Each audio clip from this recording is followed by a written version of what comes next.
If you found the content helpful, then kindly share this video with your friends. Also, don't forget to like and subscribe. Happy learning! Welcome students. In this lecture, that is lecture number 5 of electrochemistry, we are going to discuss about electrolytic cell and electrolysis. Electrolytic cell and electrolysis. All of you are aware about the phenomena of electrolysis from your lower classes. I think from 8th onward आप सबने कहीं ना कहीं electrolysis के बारे में पढ़ा है. लोअर क्लासेस में आपको डिस्प्लेसमेंट रिएक्शंस पढ़ाई होंगी, उनकी एक्टिविटी भी करके दिखाई गई होगी. तो इलेक्ट्रोलाइसिस क्या है?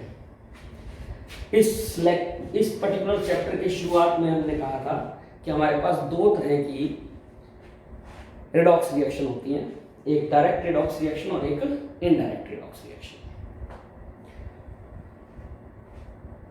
और एक होती है स्पॉन्टेनियस और नॉन स्पॉन्टेनियस रिएक्शंस. और वहां पे हमने कहा था कि जो नॉन स्पॉन्टेनियस रिएक्शंस होती हैं उनको करवाने के लिए हमें कॉन्टिन्यूअस एक सप्लाई ऑफ एनर्जी देनी पड़ती है. Let us recap what you know from your earlier classes. Let us consider this. You are all being taught about displacement reaction. कि अगर हम एक कंटेनर में कॉपर सल्फेट का सॉल्यूशन लें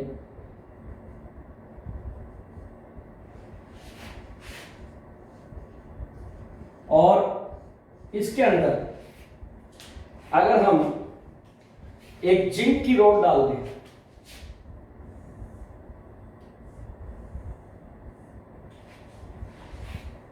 तो आप क्या देखते हैं कि इसके अंदर एक रिएक्शन होती है जिसको हम बोलते हैं डिस्प्लेसमेंट रिएक्शन. हमारे कॉपर सल्फेट की रिएक्शन होती है जिंक के साथ और जिंक सल्फेट बन जाता है, कॉपर आपका डिस्प्लेस हो जाता है. This is the displacement reaction. ये आपको लोअर क्लासेस में पढ़ाया गया था. इसी के साथ वहां पे आपको थोड़ा बहुत इलेक्ट्रोलाइसिस के बारे में बताया गया था. अगर आपको ध्यान हो तो अगर इसी कॉपर सल्फेट के सॉल्यूशन में अगर हम जिंक की प्लेट डालने की बजाय दो कॉपर की प्लेट ही डाल दें, वी यूज 2 कॉपर रोड्स. ये हमारी दोनों कॉपर रोड है और इन दोनों के बीच में फिर अगर हम करंट पास करें, इलेक्ट्रिक करंट पास करें, तो वहां आपको बताया गया था कि इस को ये पॉजिटिव इलेक्ट्रोड हो गया, ये नेगेटिव इलेक्ट्रोड हो गया, because it is connected with the positive terminal of the battery and it is connected with the negative terminal of the battery. तो आपका क्या होगा, जो इसमें पॉजिटिवली चार्ज कॉपर आयंस हैं सॉल्यूशन में, वो आपके मूव करेंगे towards this negatively charge electrode जिसको हम कैथोड कहते हैं. वहां पे जाके इनकी रिडक्शन होगी, copper will gate deposit, copper आपका डिपॉजिट हो जाएगा. और इस दूसरे वाले कॉपर प्लेट पे which is connected to the positive terminal and is called anode, हमारा क्या होगा, इस पे जो कॉपर मेटल है रोड में that will get oxidized to copper ions and it will pass into the solution. Copper ion आपके सॉल्यूशन में चले जाएंगे. तो ये मेथड आपको वहां पढ़ाया गया होगा. यही इलेक्ट्रोलाइसिस है. इसमें अगर हम इस पूरी रिएक्शन को, इस पूरे प्रोसेस को ध्यान से देखें तो क्या हो रहा है, कॉपर सल्फेट की डिकम्पोजिशन हो रही है. कॉपर सल्फेट की डिकम्पोजिशन, रिएक्शन हो रही है। तो इसी को बोलते हैं हम इलेक्ट्रोलिसिस। जब हम किसी भी इलेक्ट्रोलाइट की डिकम्पोजिशन करें यूजिंग इलेक्ट्रिक करंट, तो उसी को हम बोलते हैं electrolysis. So what is electrolysis? Electrolysis को अगर हम डिफाइन करें, then electrolysis is defined as a process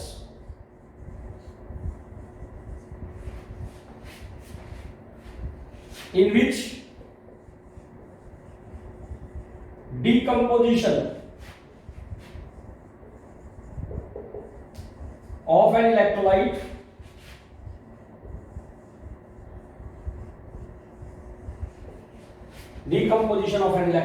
take place on passing electric current through solution of electrolyte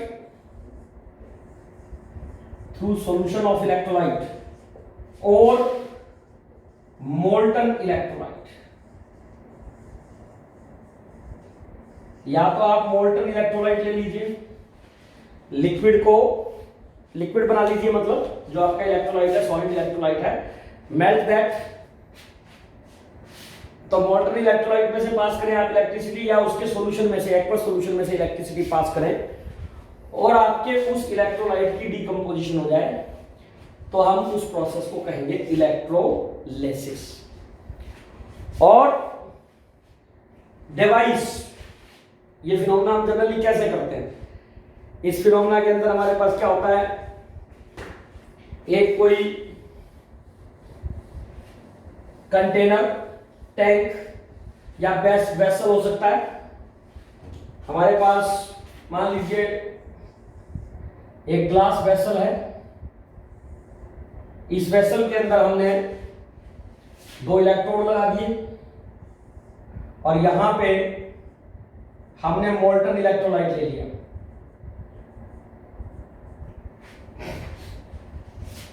और इन दोनों इलेक्ट्रोड्स के बीच में हमने पास की इलेक्ट्रिसिटी। तो ये जो डिवाइस है, in which we carry out the process of electrolysis, जिसके अंदर हम इलेक्ट्रोलिसिस कराते हैं, उस सारी डिवाइस को हम कहते हैं electrolytic cell.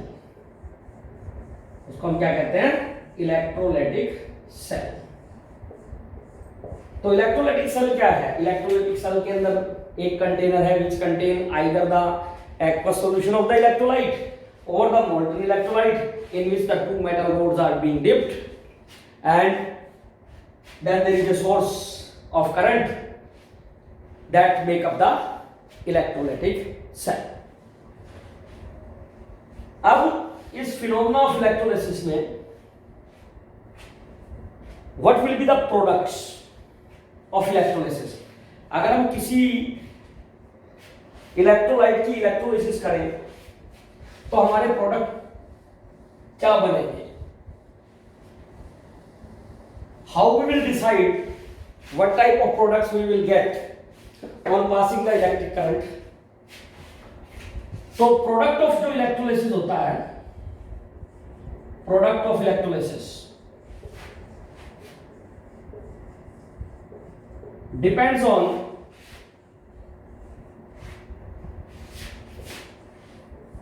following factors।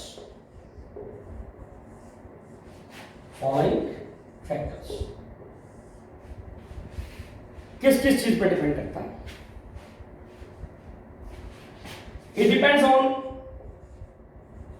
Nature of electrode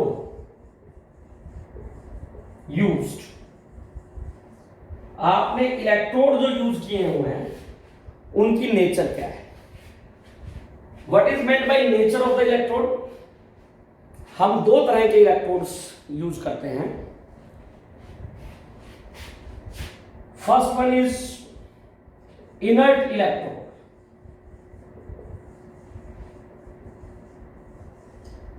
What is meant by inert electrode? Inert electrode means which do not participate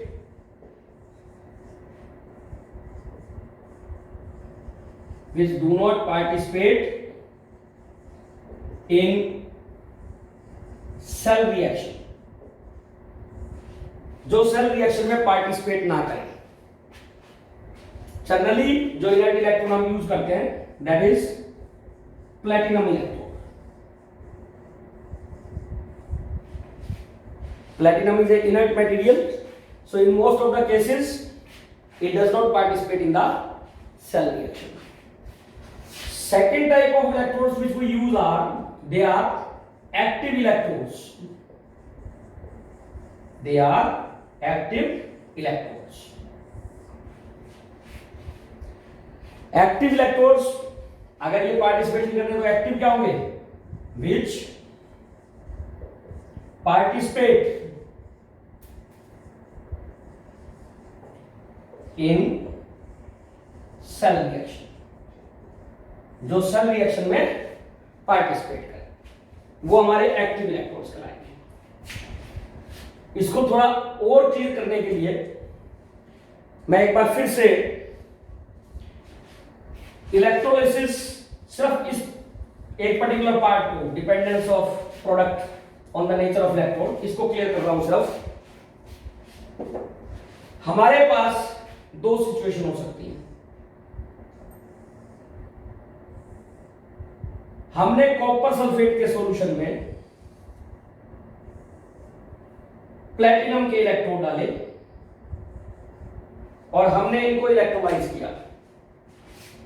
ये हमारा कॉपर सल्फेट का सॉल्यूशन है. This is your copper sulphate solution. और यहां पे हम जो इलेक्ट्रोड यूज कर रहे हैं these are platinum electrode. Platinum electrode means that these electrodes are not going to participate in the reaction. दूसरी तरफ हमने क्या किया, कंटेनर में कॉपर सल्फेट का सॉल्यूशन लिया और इस कॉपर सल्फेट के सॉल्यूशन में now we have used copper electrodes. हमने दो इलेक्ट्रोड डाले इसके अंदर और इनको कनेक्ट कर दिया बैटरी के साथ और अब ये इलेक्ट्रोड जो है हमारे वो कॉपर इलेक्ट्रोड है. मतलब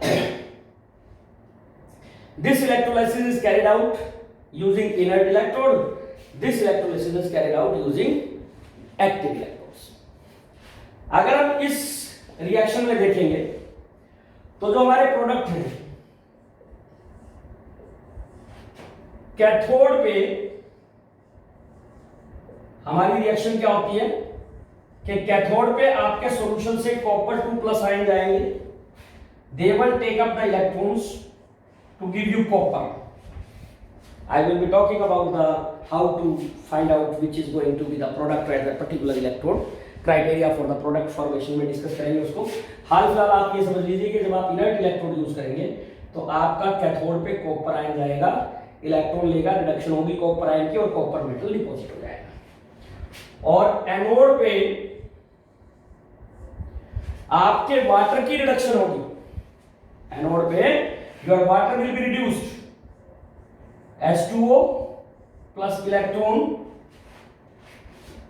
और मैं इसको सिंपल वे में लिख रहा हूं पहले, बाद में वाटर की फॉर्म में देखेंगे जब क्राइटेरिया फॉर प्रोडक्ट फॉर्मेशन करेंगे. 4OH minus they will give you 2H2O plus O2 plus 4 electron. ये रिएक्शन हो जाएगी आपकी. इसमें एनोड पे आपके हाइड्रोक्सिल आयन की ऑक्सीडेशन हो गई. ये वाटर की होती है वास्तव में, बाद में डिस्कस करेंगे. आपने सिर्फ ये ध्यान रखना है. तो वाटर की अगर हम देखें डिसोसिएशन, आप इसको ऐसे भी देख सकते हैं. वाटर की रिएक्शन, वाटर डिसोसिएट हुआ to give H plus plus OH minus. अगर मैं इसको रिएक्शन को 4 से गुना करके जोड़ दूं इसके अंदर, तो वो ओवरऑल रिएक्शन बन जाएगी वाटर के रिडक्शन की।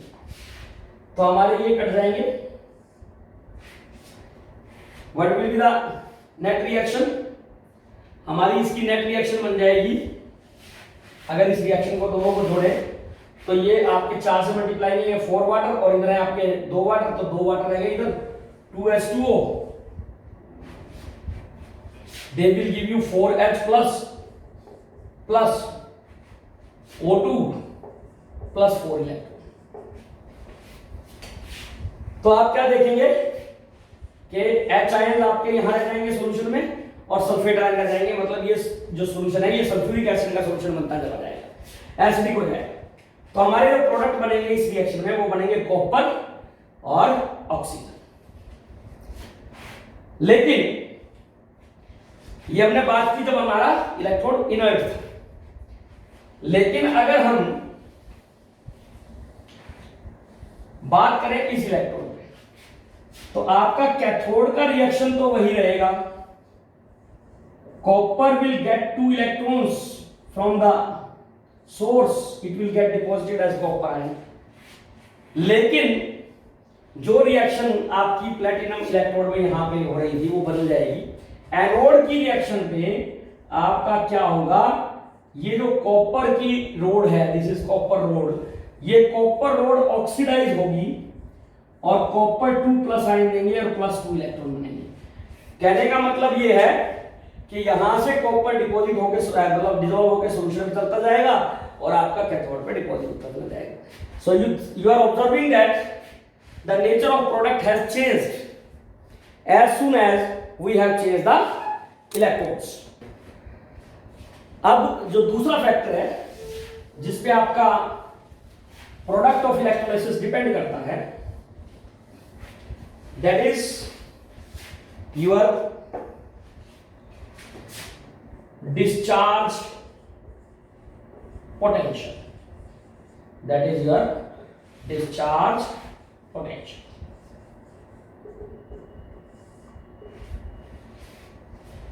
ये जो कंसेप्ट है ये मोल्टन स्टेट में नहीं लगता। एक चीज ध्यान रखना, जब हम मोल्टन इलेक्ट्रोलाइट लेंगे, मोल्टन अगर आपके पास इलेक्ट्रोलाइट है तो आपको कुछ सोचने की जरूरत ही नहीं है, क्योंकि मोल्टन इलेक्ट्रोलाइट के अंदर हमारे पास 2 ही आयन होंगे। एक कैटायन, जैसे सोडियम क्लोराइड लें तो सोडियम आयन और क्लोराइड आयन, यही 2 आयन होंगे आपके मोल्टन इलेक्ट्रोलाइट में। There will be no competing ion with cations and anions। तो कोई दिक्कत नहीं है, कैटायन कैथोड पे डिस्चार्ज हो जाएगा, एनायन एनोड पे डिस्चार्ज हो जाएगा ऑन अप्लाइंग द पोटेंशियल। जो ये डिस्चार्ज पोटेंशियल का कंसेप्ट है ये लगता है आपका जब इलेक्ट्रोलाइसिस किया जाए इन एक्वस सॉल्यूशन। जैसे कि हमने अभी डिस्कस किया, कॉपर सल्फेट एक्वस सॉल्यूशन ले, कॉपर सल्फेट का अगर हम एक्वस सॉल्यूशन लें तो हमारा कॉपर सल्फेट जो है that will ionise to give you copper ion in solution and sulphate ion in solution. ये देगा। We also know that water is itself a weak electrolyte, तो हमारा वाटर भी आयनाइज होगा टू गिव यू H+OH-। अब जब हम इस सॉल्यूशन में इलेक्ट्रिकल पोटेंशियल लगाएंगे, इसको कनेक्ट करेंगे through electrode with A battery, तो हमारे पास कैथोड पे डिस्चार्ज होने के लिए 2 कंपीटिंग आयन हैं, कॉपर 2+ और H+। Both these cations will have a tendency to get discharged at the cathode. Similarly हमारे पास एनोड पे 2 एनायंस के बीच में कंपटीशन होगा, that is sulphate ion and hydroxyl ion. Now which of the 2 ions will get discharged at a particular electrode, that will depend upon their discharge potential। वो इनके discharge potential पे depend करेगा। और discharge potential क्या होता है हमारा? Discharge potential होता है minimum potential difference, minimum potential difference which is required to discharge an ion at electrode। किसी आयन को एक इलेक्ट्रोड पे, कैटायन को कैथोड पे, एनायन को एनोड पे डिस्चार्ज करने के लिए जो मिनिमम पोटेंशियल चाहिए, that is called your discharge potential. Sometimes this discharge potential, some people also call it as decomposition potential. अब इन दोनों में से जिसका डिस्चार्ज पोटेंशियल कम होगा वो आपके इलेक्ट्रोड पे डिस्चार्ज होगा। And in case of cations it is their E0 values which will have lower discharge potential. E0 for copper, you know, it is 0.34 volt, and E0 for hydrogen it is 0.0 volt. तो cation के case में जो discharge potential होता है that is inversely proportional to their standard reduction potentials. Higher the standard reduction potential, lower is the discharge potential. तो इन दोनों में अगर मैं यहां पे डिस्चार्ज पोटेंशियल की बात करूं, डीपी की बात करूं, तो मैं I am saying that it is inversely proportional to, मैं ये कह रहा हूं their standard electrode potential values. Now because copper has a higher standard reduction potential, so it will have a lower discharge potential, तो आपके cathode पे copper discharge होगा। इस केस के अंदर, इसके अंदर क्या होगा? Copper will gate discharge eight the cathode. इसी तरीके से हम अगर एनोड पे कंपेयर करना चाहते हैं कि इन दोनों में से किसका डिस्चार्ज पोटेंशियल कम होगा, तो उस केस के अंदर इट इज डिस्चार्ज पोटेंशियल जो है that depends upon their standard oxidation potential. सीधा सा मतलब है जिसकी ऑक्सीडेशन आसानी से होगी वो जल्दी आसानी से आपका डिस्चार्ज होगा। तो अब इसका डिस्चार्ज पोटेंशियल देखेंगे। तो इसमें अब हाइड्रोक्सिल आयन का अगर हम डिस्चार्ज पोटेंशियल देखना चाहें तो हम ये कह सकते हैं कि we will have to look at this. ये हमने ऐसे लिखी। वाटर के केस में देखें, वैसे तो हम यहाँ OH लिख रहे हैं, बेसिकली ये OH का नहीं होता, बट बुक्स के अंदर ये मेंशन्ड है। वाटर की ही एक्चुअली डिस्चार्ज देखी जाती है। अगर वाटर के साथ करेंगे तो मैं पहले रिएक्शन लिख चुका हूँ that H2O it dissociate to give H+ plus OH-। इस रिएक्शन को 4 से गुना करके जोड़ दो, that reaction will have the discharge potential. तो वो डिस्चार्ज पोटेंशियल जब हम वाटर के लिए और सल्फेट आयन के लिए देखेंगे तो हमें पता लगेगा इस केस के अंदर जो डिस्चार्ज पोटेंशियल है that is less for OH-, so your OH ion will be discharged. तो आपका रिजल्टिंग सॉल्यूशन में नीचे जो है वो आपका H आयन बच जाएंगे और सल्फेट आयन बच जाएंगे। कहने का मतलब ये है कि आपके बीकर में लास्ट में सल्फ्यूरिक एसिड लगेगा। तो ये हमारा दूसरा फैक्टर था जब हम एक्वस सॉल्यूशन के इलेक्ट्रोलिसिस करते हैं। अब आपकी बुक्स के अंदर कुछ एग्जांपल्स दिए हुए हैं। ये क्राइटेरिया है एक टाइप का प्रोडक्ट फॉर्मेशन का कि आपका कौन सा प्रोडक्ट बनेगा। तो उसके लिए आपने सबसे पहले क्या देखना है? सबसे पहले आपने ये देखना है whether you are electrolysing a molten electrolyte और you are electrolysing a aqueous solution. First thing कि आप मोल्टन इलेक्ट्रोलाइट की इलेक्ट्रोलाइसिस कर रहे हैं या आप एक्वस सॉल्यूशन की इलेक्ट्रोलाइसिस कर रहे हैं। दूसरा आपने ये देखना है कि जो इलेक्ट्रोड आप यूज कर रहे हैं वो इलेक्ट्रोड आपके इनर्ट इलेक्ट्रोड हैं और if they are active electrode, दोनों केस में प्रोडक्ट बदल जाता है। समटाइम्स प्रोडक्ट जो है वो nature of material of electrode पे भी बदल जाता है। तो वो हम डिस्कस करेंगे सोडियम की डिस्चार्ज पोटेंशियल के बारे में। सोडियम एक क्लोराइड की इलेक्ट्रोलिसिस एक्वस सॉल्यूशन से और मर्करी इलेक्ट्रोड आपको 11th में पढ़ाया भी होगा इस ब्लॉक के अंदर। तो ये हमारा क्राइटेरिया ऑफ प्रोडक्ट फॉर्मेशन है। 2-3 एग्जाम्पल्स आपकी बुक में डिस्कस किए हुए हैं, उनमें से एक तो आपका जो डिस्कस किया हुआ है, बाकी ये हर केस डिस्कस करना कोई जरूरी नहीं है, आप पढ़ के भी समझ सकते हैं। Just to make you aware about this. एक तो उसमें दे रखा है electrolysis of molten sodium chloride. Molten sodium chloride, molten sodium chloride की इलेक्ट्रोलिसिस करती है। इसमें कोई क्राइटेरिया ऑफ प्रोडक्ट फॉर्मेशन है ही नहीं, क्योंकि हमारे पास इलेक्ट्रोड दो ही आयन देगा आपका इलेक्ट्रोलाइट, या तो सोडियम और क्लोराइड। और जब इसकी इलेक्ट्रोलिसिस करेंगे तो कैथोड पे आपका सोडियम निकलेगा। Your reaction at cathode will be Na plus electron to give you Na।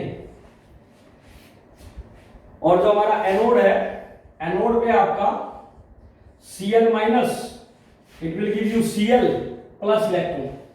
ये ध्यान रखना, एक चीज मैं स्किप कर गया पीछे। ये जो दोनों रिएक्शंस हैं जिसमें कोई आयन इलेक्ट्रोड पे जाके न्यूट्रल स्पीशीज में बदलता है, जैसे सोडियम Na प्लस से Na बन गया, Cl माइनस से Cl बन गया, ये जो है ये दोनों प्राइमरी चेंज कहलाते हैं। These are called primary changes. अब क्लोरीन के केस में ये जो बना, तो ये दोनों क्लोरीन जो है मिलेंगे और ये क्लोरीन गैस बन जाएगी। This is a secondary change. तो आपके सोडियम क्लोराइड का, अगर मोल्टन सोडियम क्लोराइड का हम इलेक्ट्रोलिसिस करेंगे तो हमारे प्रोडक्ट क्या होंगे? सोडियम और क्लोरीन। अगर यही इलेक्ट्रोलिसिस हम करें बेराइन सॉल्यूशन का या एक्वस के NaCl का, बेराइन सॉल्यूशन और एक्वस सोडियम क्लोराइड, जब हम एक्वस सोडियम क्लोराइड का करेंगे तो हमारा सोडियम क्लोराइड जब पानी में डिसॉल्व होगा, it will give you sodium ion plus chloride ion, and your water will also dissociate to give H ion and OH ion। अब हमारे पास कैथोड पे दो कंपीटिंग आयंस हैं, एनोड पे दो कंपीटिंग आयंस हैं। अब हम क्या देखेंगे? Discharge potential. तो अगर आप इनका डिस्चार्ज पोटेंशियल देखेंगे तो कैटायंस के अंदर H has lower discharge potential than Na+। H+ का डिस्चार्ज पोटेंशियल Na+ से कम है। मैंने कहा था कि जो डिस्चार्ज पोटेंशियल होता है that is inversely related in case of cation with the standard reduction potential. इसका -2 पॉइंट समथिंग है, इसका 0 है। So it has higher reduction potential, so it has lower discharge potential.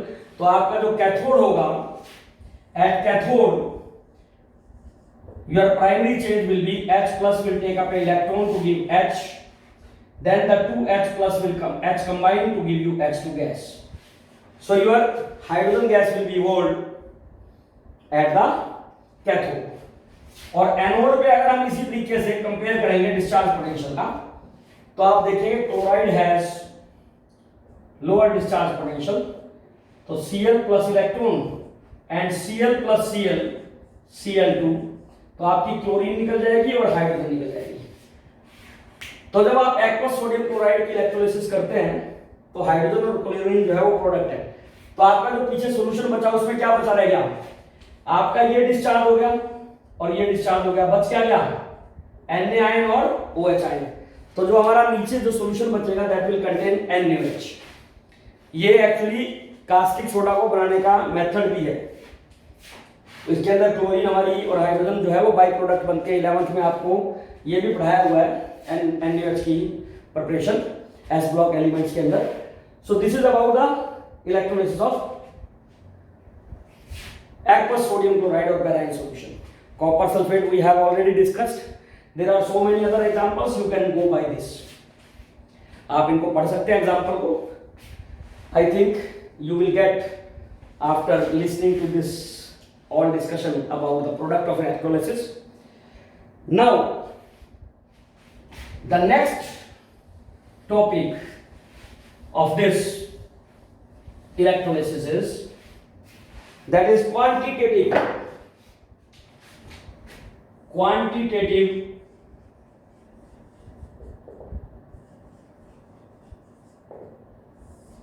aspect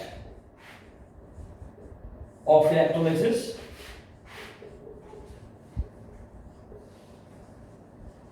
That is, we are going to discuss in this topic Faraday's laws of electrolysis. Michael Faraday was the scientist who studied the phenomena of electrolysis, and on the basis of his observations he put forward two laws. उसने Faraday ने बहुत सारे electrolysis phenomena को study किया. Although at that time he was not having a source of constant supply of current, तो कोलोमीटर को use करके उसने ये सारे एक्सपेरिमेंट्स किए. दो लॉ दिए उसने. First one is called Faraday's first law of electrolysis. First law of electrolysis.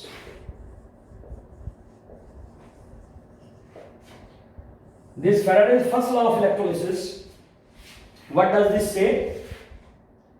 The mass of a substance deposited, आप deposited भी लिख सकते हैं, आप discharge भी लिख सकते हैं. Deposited at an electrode is directly proportional to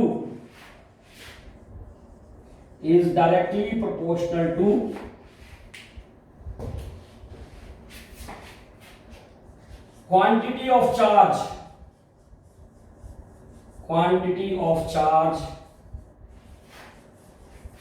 flowing through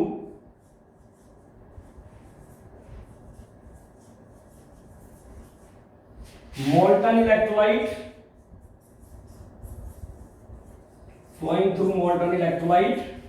or solution. तो ये कहता है कि किसी भी सब्सटेंस का जो मास डिपॉजिटेड होगा किसी भी इलेक्ट्रोड पे, वो डायरेक्टली प्रोपोर्शनल होगा किस चीज के? अमाउंट ऑफ चार्ज के, जो उस सॉल्यूशन में से या मोल्टन इलेक्ट्रोलाइट में से फ्लो कर रहा है. अगर हम इसको मैथमेटिकली देखें तो हम इसको लिख सकते हैं mathematically.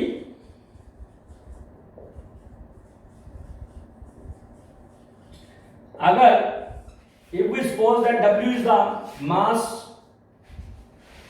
of a substance deposited and Q is the quantity of charge flowing through the solution of the electrolyte or the molten electrolyte, then W is directly proportional to Q. If we remove this proportionality sign, W is equal to Z into Q, where Z is a constant. Z is constant of proportionality.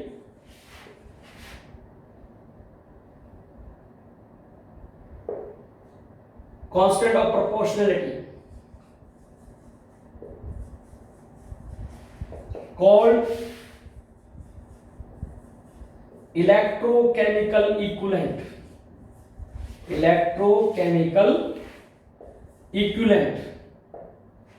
ECE बोल सकते हैं इसको. Now we know that इसको अगर हमने define करना है, electrochemical equivalent को डिफाइन करना है. Now if Q is 1 coulomb, अगर किसी इलेक्ट्रोलाइट के सॉल्यूशन से 1 कूलम ऑफ चार्ज पास कर रहा है, then your W will be equal to Z.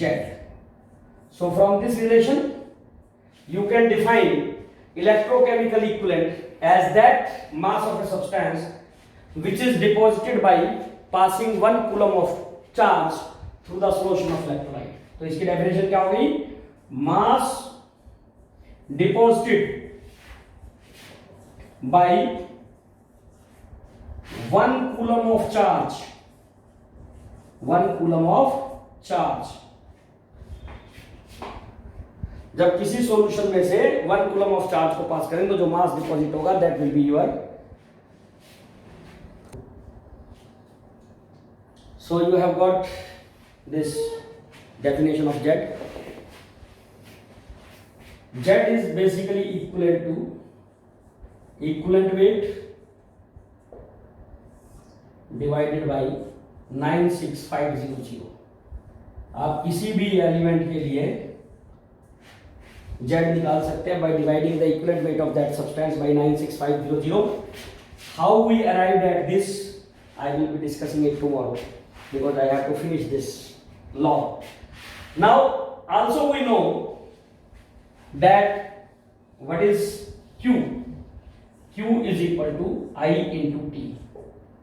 इसको अगर मैं रिलेशन 1 मानूं और इसको यूज करें, this is your second, using 2 in 1, using 2 in 1, तो हमारा W आ जाएगा, that will be Z into I into T.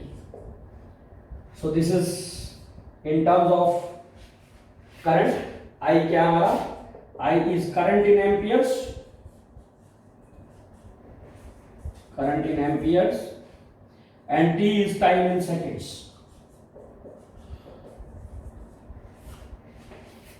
तो अगर हम Z की एक और डेफिनेशन निकालना चाहें तो निकाल सकते हैं. I की वैल्यू 1 एम्पियर, T की वैल्यू 1 सेकंड पुट करें तो हम ये भी कह सकते हैं that electrochemical equivalent may be defined as that weight of a substance deposited when 1 ampere of current is passed through the solution for 1 second. So you can also define this.